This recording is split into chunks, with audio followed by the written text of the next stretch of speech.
आपने छल से मेरा पति छीना। राम बनो, सीता मिलेगी पर साथ छिन जाएगा। कृष्ण बनोगे, प्रेम मिलेगा, पर राधा से पूर्ण मिलन कभी नहीं होगा। क्या आप जानते हैं, भगवान विष्णु को एक स्त्री ने ऐसा श्राप दिया था जिसकी वजह से उनके हर अवतार का प्रेम अधूरा रह गया। एक पतिव्रता स्त्री का श्राप जिसने राम को सीता से अलग किया और कृष्ण को राधा से, और उसी श्राप के कारण आज भी भगवान विष्णु की पूजा तुलसी के बिना अधूरी मानी जाती है।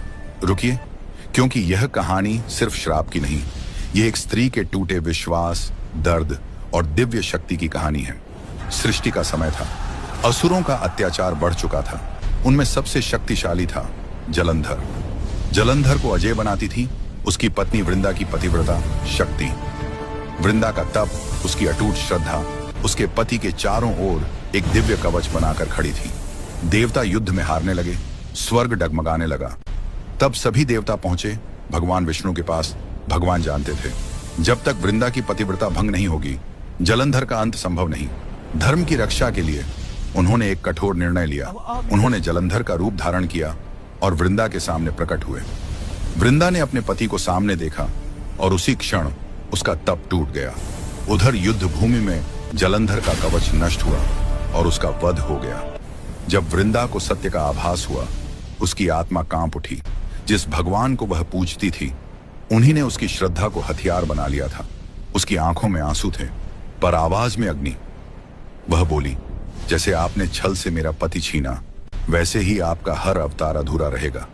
राम बनोगे, सीता मिलेगी, पर साथ छिन जाएगा। कृष्ण बनोगे, प्रेम मिलेगा, पर राधा से पूर्ण मिलन कभी नहीं होगा। क्षण भर को सृष्टि थम गई। भगवान विष्णु, जिनके सामने ब्रह्मांड नतमस्तक होता है, आज स्वयं झुक गए।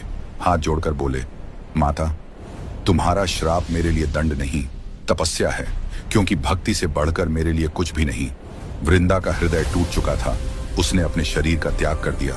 उस देह से निकला दिव्य प्रकाश, और उस प्रकाश से जन्म हुआ तुलसी।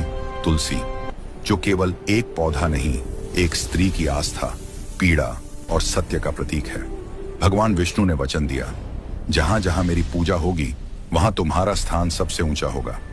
तुम्हारे बिना मेरी आराधना अधूरी रहेगी। इसीलिए आज भी भगवान विष्णु की पूजा तुलसी के बिना पूर्ण नहीं मानी जाती।